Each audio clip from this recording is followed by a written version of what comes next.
Raniel, domingo passado, no momento do louvor, orando com a Esther, não era, Kate?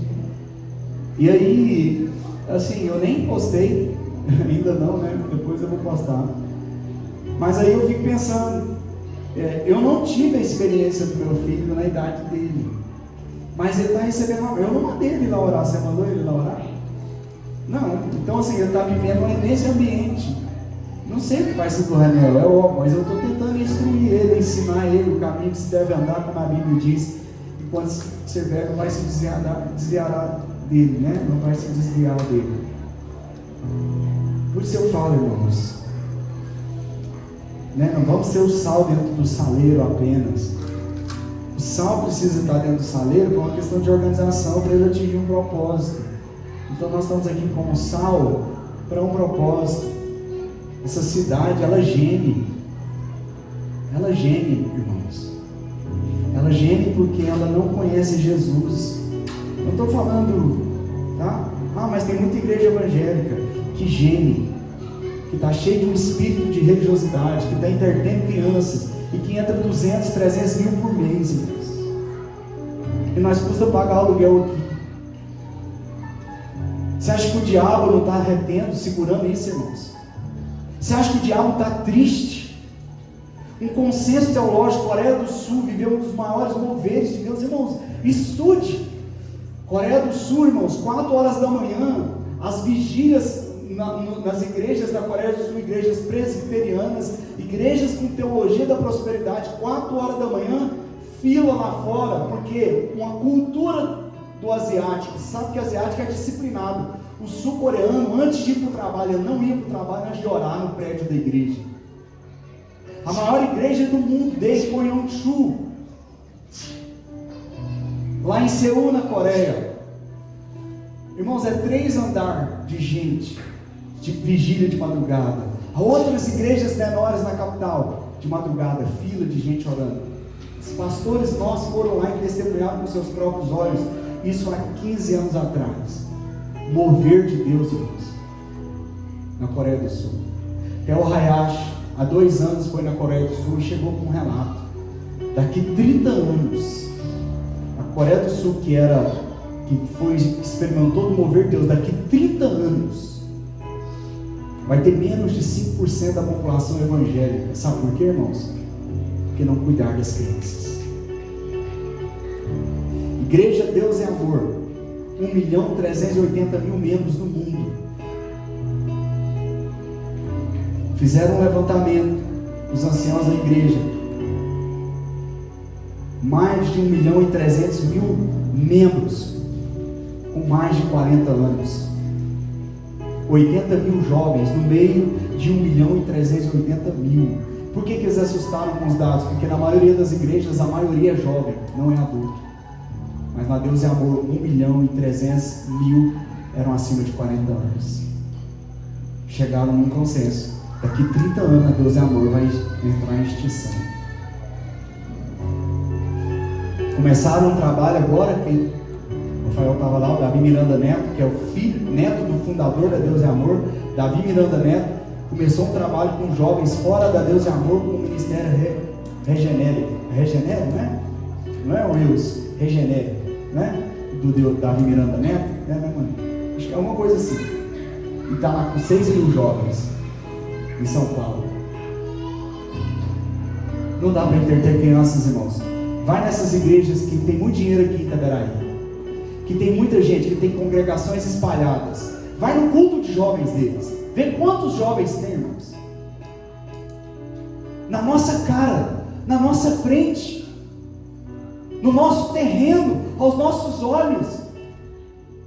Enquanto o Brasil está vivendo um mover extraordinário, hoje lá eu vi o vídeo, a Lagoinha Alphaville batizando 2.500 pessoas, com drone filmando, aleluia, glória a Deus, eu dou glória a Deus, aleluia sim, uma bênção, André Fernandes, Lagoinha, aleluia. Espera aí, irmãos, e aqui nós, no nosso território, aqui no nosso terreno, vamos, irmãos, nós não temos dinheiro, nós passamos a rochada, temos uma estrutura, é uma igrejinha ainda na cidade, mas deixa eu dizer, nós preocupamos com as crianças. O nosso trabalho, as lições que são dadas, é o melhor material do mundo para ensino de criança em igreja. Nós somos a beija-flor lá que está pegando a água e o negócio está incendiando. Mas se nós formos muitos beija-flores fazendo isso, irmãos, nós conseguimos deixar uma marca. Nós conseguimos fazer uma diferença. E nós precisamos de cada um. Quando a André subiu de semana passada falando dos pais, eu até falei, pronto, as crianças vão converter os pais. Porque os pais agora vão ter que ficar filho. Você vai tomar banho, que é a palavra, e começa a ministrar. Ele tem que falar de Jesus, ele tem que falar de Bíblia. Não sou melhor que ninguém, mas também não somos pior do que ninguém. Nós só precisamos ser responsáveis com aquilo que Deus nos entregou, com aquilo que Deus colocou na nossa mão. Se nós somos pais, os nossos filhos, não é responsabilidade da igreja, é responsabilidade dos pais. A igreja, motivo, pensa em laranja, duas cores, porque é pai, família e igreja, junto vira laranja. Laranja é vermelho e amarelo, não é? Vermelho e branco também? Vermelho e amarelo? É, amarelo e vermelho. Aí falta algo. Família e igreja, juntos a gente consegue viver um propósito. Amém? Glória a Deus. Abre então em Gênesis 22, versículo 5. Eu vou ler. Você conhece o texto, mas vamos explorar ele um pouco mais aqui juntos. Então, disse aos seus servos: esperai aqui com o jumento, eu e o rapaz iremos até lá e, havendo adorado, voltaremos para junto de vós. Tomou Abraão a lenha do holocausto e a colocou sobre Isaque, seu filho. Ele, porém, levava nas mãos o fogo e o cutelo. Assim caminhavam ambos juntos. Quando Isaque disse a Abraão, seu pai: meu pai, respondeu Abraão: eis-me aqui, meu filho. Perguntou-lhe Isaque: eis o fogo e a lenha, mas onde está o cordeiro para o holocausto? Respondeu Abraão: Deus proverá para si, meu filho, o cordeiro para o holocausto. E seguiam ambos juntos. Chegaram ao lugar que Deus lhe havia designado. Ali edificou Abraão um altar sobre ele e dispôs a lenha, amarrou Isaque, seu filho, e o deixou no altar em cima da lenha. E, estendendo a mão, tomou o cutelo para imolar o filho. Mas do céu lhe bradou o anjo do Senhor: Abraão, Abraão! Ele respondeu: eis-me aqui. Então lhe disse: não estenda as mãos sobre o rapaz e nada lhe faças, pois agora sei que temes a Deus, porquanto não me negaste o filho, teu único filho. Tendo Abraão erguido os olhos, viu atrás de si um carneiro preso pelos chifres entre os arbustos. Tomou Abraão o carneiro e o ofereceu em holocausto em lugar de seu filho. E pôs Abraão por nome aquele lugar: o Senhor proverá. Daí dizer-se até o dia de hoje: no monte do Senhor se proverá. Amém? Feche seus olhos, curva sua cabeça. Pai, nós te louvamos, te agradecemos por uma noite tão extraordinária, em que podemos nos encontrar nesse lugar como família e celebrar e adorar o Senhor, o único digno de toda honra e toda glória. Cremos, ó Deus, que o Senhor reservou uma porção única e exclusiva nessa noite para cada um de nós. Por isso, então, nós pedimos que por meio do Teu Espírito Santo o Senhor fale conosco, que essa palavra venha como revelação ao nosso espírito, que nós possamos de fato absorvê-la, que nós possamos reter tudo aquilo que o Senhor tem como propósito em ministrar ao nosso coração, Pai, que tanto de maneira pessoal como de maneira coletiva, como igreja, possamos entender e compreender por meio da revelação. Rejeitamos a passividade, tudo aquilo que o inimigo tenta contra nós para impedir com que essa palavra frutifique. Nós rejeitamos e anulamos agora em nome de Jesus e declaramos que o Teu Espírito tem liberdade de fazer conforme lhe apraz, conforme ao Teu querer, porque cremos que é uma porção única, é uma noite única, é uma palavra que o Senhor preparou para cada um de nós. Assim nós, ó Deus, levamos a nossa mente cativa ao Senhor agora. Fale conosco, Pai, em nome de Jesus nós oramos. Amém, amém. Glória a Deus, amados. Eu vou falar apenas, em base nesse texto, 3 lições que nós podemos aprender com essa história do Monte Moriá. Uma coisa que me chama a atenção é que quando Abraão, e você sabe, Abraão é conhecido como o pai da fé. O que significa isso? Abraão se tornou justo porque ele creu, e não porque ele fez alguma coisa, mas ele fez algo com base na fé dele. Então, para você entender, é basicamente isso. Abraão creu, a Bíblia diz isso, lhe foi imputado por justiça. Ele se torna alguém justo, e no Velho Testamento, tá? Ele se torna alguém justo diante de Deus, porque ele creu em Deus, ao ponto que ele sai da terra, da parentela, e ele se permite ser conduzido por Deus aonde que Deus queria levá-lo.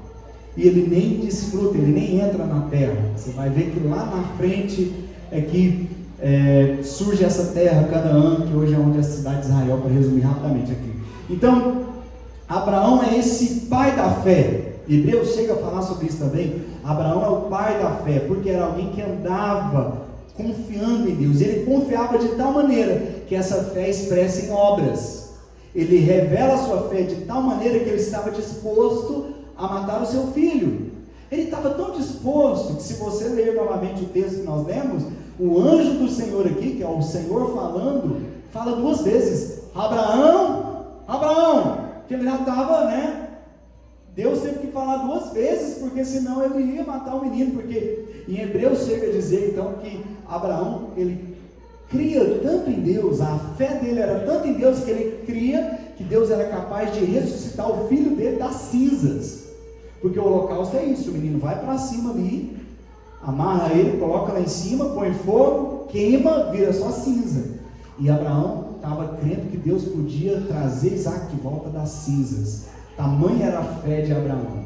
Então, dentro desse cenário, eu tenho e eu consigo ver que nós podemos aprender muitas coisas com Abraão. Mas eu coloquei aqui apenas 3 lições que nós podemos aprender, exclusivo aqui nessa situação desse Monte Moriá. E a primeira dela é que a confiança em Deus é construída. A confiança em Deus não é algo que você já sai confiando de imediato. Ela é fruto de um relacionamento constante. E se você fizer uma análise rápida, você vai perceber: as pessoas que você mais confia é as pessoas que você mais conhece. Você não vai encontrar uma pessoa na rua, por mais que ela aparente ser gente boa, e já confiando nela bens, sua família, ou qualquer coisa do tipo que tenha valor para você. Por quê? Porque a confiança, ela é com o tempo. Quantas pessoas na nossa geração não estão frustradas, decepcionadas, por fato de ter confiado em pessoas, criaram uma expectativa e se decepcionaram, fizeram sociedade, entraram num casamento, e assim por diante. Então, a confiança, ela vem de uma construção de relacionamento.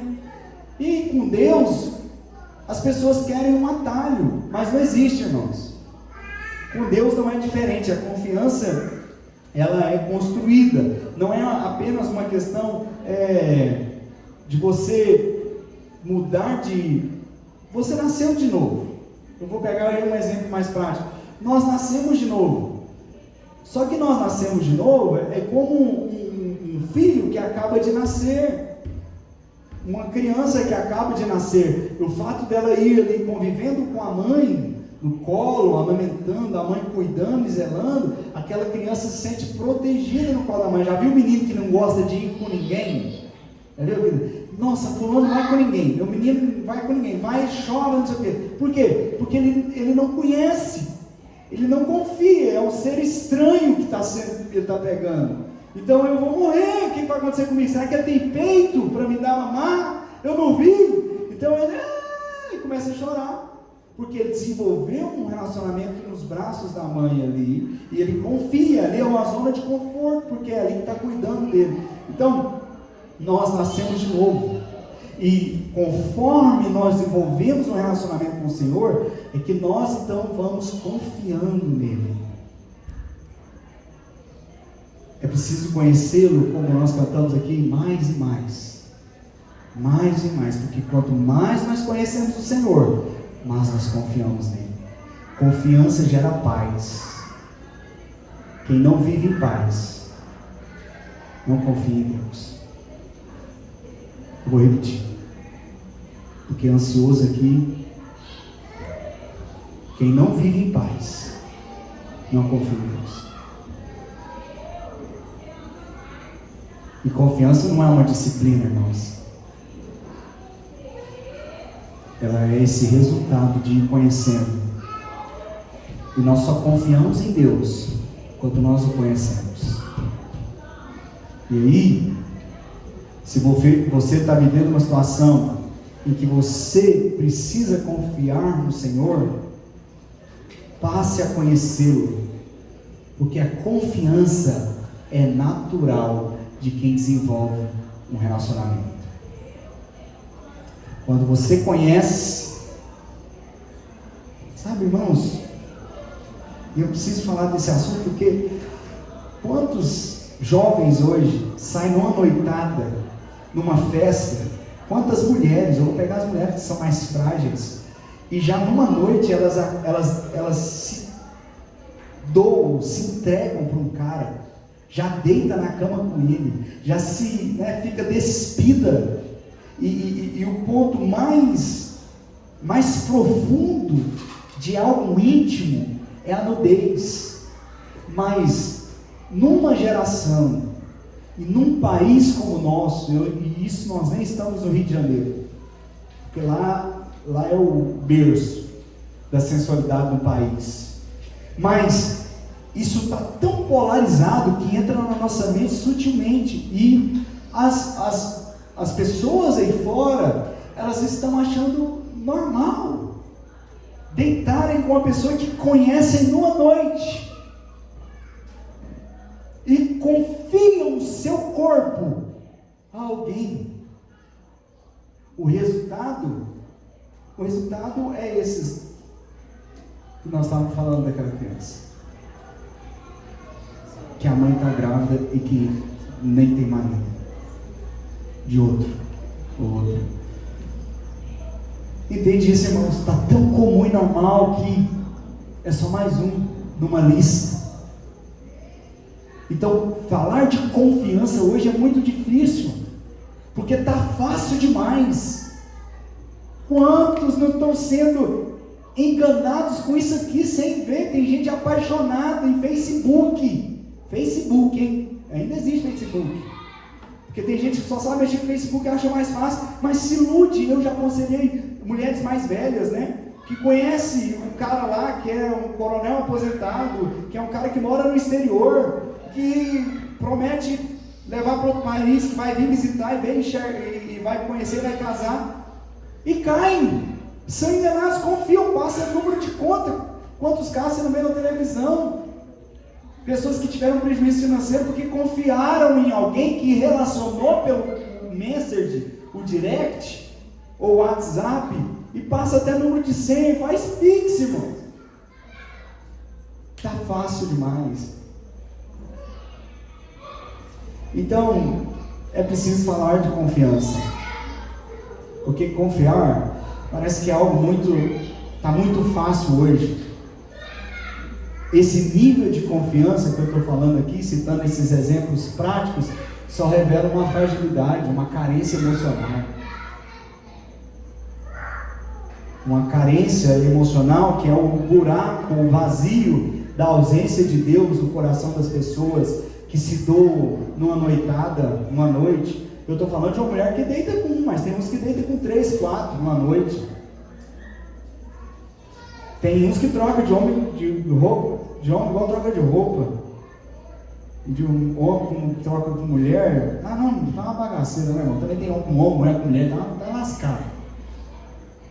Mas tá fácil assim.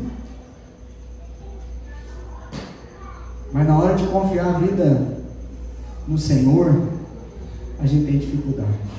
A gente confia no dinheiro, porque o dinheiro parece ser Deus e dá o acesso a coisas que tanto nós precisamos. E é tão difícil às vezes abrir mão dele, porque nós confiamos nele, não queremos ficar sem.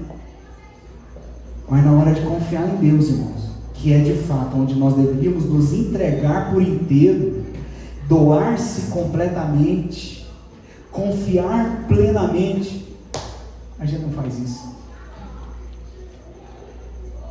A quem de fato nós deveríamos confiar nós não confiamos. Por quê?